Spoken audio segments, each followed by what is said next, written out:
Sumit tutorial presents important questions of exercise number 1। आपके board exams में आए हुए वन ऑफ द क्वेश्चंस में से एक क्वेश्चन है, show that √5 plus √6 is an irrational number. आपको प्रूफ करना है √5 प्लस √6 ये जो नंबर है वो एक इर्रेशनल नंबर है। तो हम इसे सॉल्व करने के लिए मेथड ऑफ कॉन्ट्राडिक्शन यूज करेंगे और इसमें सबसे पहले सेंटेंस लिखेंगे, let √5 plus √6 is rational number. सबसे पहले मैंने कंसिडर किया कि ये जो नंबर्स हैं उनका जो सम है वो एक रेशनल नंबर है। दैट मीन्स इनके सम को मैं a अपॉन बी की फॉर्म में रिप्रेजेंट कर सकता हूँ, a अपॉन बी, जिसमें मैं आगे बोलूँगा b 0 नहीं होगा और a और b का जो HCF होगा, a और b का जो HCF होगा उसका आंसर क्या आएगा 1। a और b के HCF का आंसर आएगा 1। इसके बाद मैं क्या कर सकता हूँ, इसके बाद मैं स्क्वेयर बोथ साइड कर सकता हूँ। क्या कर सकता हूँ? Square both sides.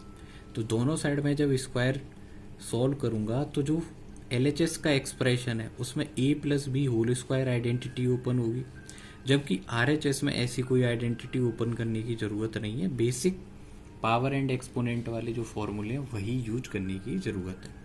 a plus B whole square open करूंगा तो फिर सबसे पहले आएगा a स्क्वायर, दैट मीन्स √5 का स्क्वायर हो जाएगा, √5 स्क्वायर। उसके बाद मैं राइट कर सकता हूँ b स्क्वायर, √6 का स्क्वायर हो जाएगा, प्लस 2ab, तो 2 multiply √5 into √6 is equal to आएगा a square upon b square. इसको थोड़ा सा सॉल्व करने के लिए मैं क्या कर सकता हूँ, ध्यान से सुनिए आप। √5 का स्क्वायर करेंगे तो आपका आंसर आएगा 5, √6 का स्क्वायर करेंगे 6 आ जाएगा, 5 और 6 का मल्टीप्लाई करेंगे 30 आ जाएगा, तो √30 हो जाएगा, is equal to a square upon b square आ जाएगा।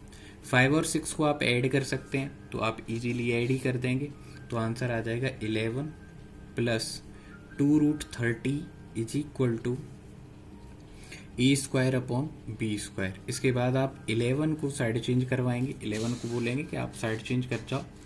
जब आप साइड चेंज करेंगे तो जो प्लस का नंबर है वो माइनस का हो जाएगा। तो मेरा जो आंसर है वो कुछ इस तरीके के एक्सप्रेशन में रिड्यूस हो जाएगा, कन्वर्ट हो जाएगा इस तरीके से। फिर मैं एलसीएम फाइंड करूंगा यहाँ से। जब मैं एलसीएम फाइंड करूंगा तो एलसीएम आ जाएगा b स्क्वायर और आंसर आएगा a square minus 11 b square. इसके बाद मुझे यहाँ से √30 का आंसर मिल सकता है जो आएगा a square minus 11b square upon b square. जब इस मल्टीप्लाई वाली 2 का साइड चेंज कराया तो ये डिवाइड में आ गया। अब जो कंप्लीट एक्सप्रेशन है, इंटीजर से इंटीजर माइनस हो रहा है तो इंटीजर ही आएगा, अपॉन में भी इंटीजर ही है। दैट मीन्स ये कंप्लीट नंबर किस फॉर्म में कन्वर्ट हो गया? रेशनल। किस फॉर्म में कन्वर्ट हो गया? रेशनल। लेकिन मैं जानता हूं कि जो 30 है वो एक परफेक्ट स्क्वायर नंबर नहीं है, बट √30 इज इर्रेशनल नंबर। ये कैसा नंबर है? इर्रेशनल है। इसका मतलब क्या हो गया? इसका मतलब तो कॉन्ट्राडिक्शन हो गया। क्या हो गया? कॉन्ट्राडिक्शन। आप बोलेंगे this contradiction occurs due to our wrong assumption. This contradiction occurs due to our wrong assumption.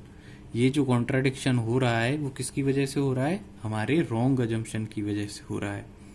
और हमारा रॉन्ग अजम्पशन क्या था कि शुरू में ही इस नंबर को हमने एक रेशनल नंबर कंसीडर किया। क्या कैसा नंबर कंसीडर किया? रेशनल। इसका मतलब अगर हम चाहते हैं कि इस तरीके का कॉन्ट्राडिक्शन ना हो तो हमें अपनी मिस्टेक को इम्प्रूव करना चाहिए और सही स्टेटमेंट राइट करनी चाहिए। तो हम कैसे राइट कर सकते हैं? तो हम एक सेंटेंस लिखेंगे, सो √5 प्लस √6 इज इर्रेशनल नंबर। हमने पूरी दुनिया को बताया कि हमने ये मान लिया है, हमने ये प्रूफ कर दिया है कि ये जो नंबर है वो एक इर्रेशनल नंबर है। क्या है? Irrational number. इस तरीके से आप इस बोर्ड एग्जाम में आई हुई इंपॉर्टेंट क्वेश्चन को सॉल्व कर सकते हैं। आप अच्छे से इन कॉन्सेप्ट को सीख सकते हैं। मेरे साथ आप इन इम्पोर्टेंट क्वेश्चन सीरीज के क्वेश्चंस को सॉल्व करते रहिए। आपके बोर्ड एग्जाम्स में काफ़ी अच्छे मार्क्स आएंगे। Thank you for your kind support. इसी तरीके से आप मुझे सपोर्ट करते रहिए। Thank you once again.